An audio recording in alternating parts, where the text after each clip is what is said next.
இங்க ஒருத்தி வீட்டுக்கு என்ன பெயிண்ட் அடிக்கன்னு தெரியாம கன்ஃபியூஷன்ல இருக்கேன். அப்பன்னு பார்த்தா அவன் ஆளு மெசேஜ் பண்ண என்ன பெயிண்ட் அடிக்கனே தெரியல, நீயே சஜஷன் சொல்லுன்னு அனுப்பி வைக்கிறான். பேசிக்கிட்டே இவளும் டோஸ்டர்ல பிரெட்டை வைக்க என்னடி எல்லா கலரும் ஒரே மாதிரி இருக்குன்னு அவன் மெசேஜ் பண்ண குருட்டு பையன் கண்ணு தெரியுதாம பாருன்னு இவளும் திருப்பியும் எடுத்து பார்த்துட்டு இருக்கா அந்த போட்டோவை.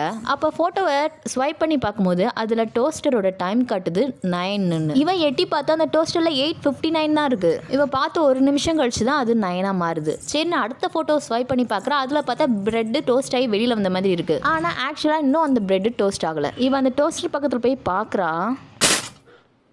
இப்போதான் அந்த பிரெட் டோஸ்ட் ஆகுது. அடுத்த போட்டோ ஸ்வைப் பண்ணி பார்த்தா இவளை யாரோ பின்னாடி இருந்து போட்டோ எடுத்த மாதிரி இருக்கு. அந்த போட்டோ எடுத்த லொகேஷனுக்கு போறான். அந்த போட்டோ அப்படியே ஜூம் பண்ணி பார்த்தா அதுல ஒரு கை தெரியுது. டக்குன்னு இவ திரும்பினோடனே அங்க ஒரு கை தெரியுது. இவளுக்கு ஒரு பக்கம் பயத்துல வயித்துல புளி பாலேஜி எல்லாம் கரைக்க அடுத்த போட்டோ ஸ்வைப் பண்ணா கதவு திறக்கிற மாதிரி இருக்கு. அதே மாதிரி இங்கேயும் கதவு திறந்து டமால்னு க்ளோஸ் ஆகுது. இவ வேகமா போய் அந்த ரூம்ல போய் பாக்குறா.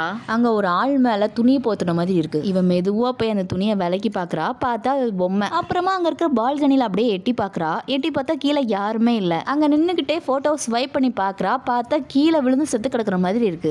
பயத்துல வேகமா திரும்பி பார்க்க அந்த பொம்மை பக்கத்துல வந்து நிக்குது. அதை ஒரு பக்கம் தள்ளி விட்டு சுக்கு நூறாக்கி அந்த வீட்டை விட்டே வெளியில ஓடி போயிடுறான். வெளியில போயிட்டு அங்க இருக்கவன்ட்ட சொல்றக்குள்ளயும் அவனுக்கு ஆக்சிடென்ட் ஆகி அங்கேயே செத்து போயிடுறான். அவ போன்ல இருக்கிற போட்டோல எந்த இடத்துல பார்த்தாலோ, அதாவது அவங்க வீட்டு பால்கனில இருந்து கீழே அதே இடத்துல அவன் செத்து கிடக்கான்.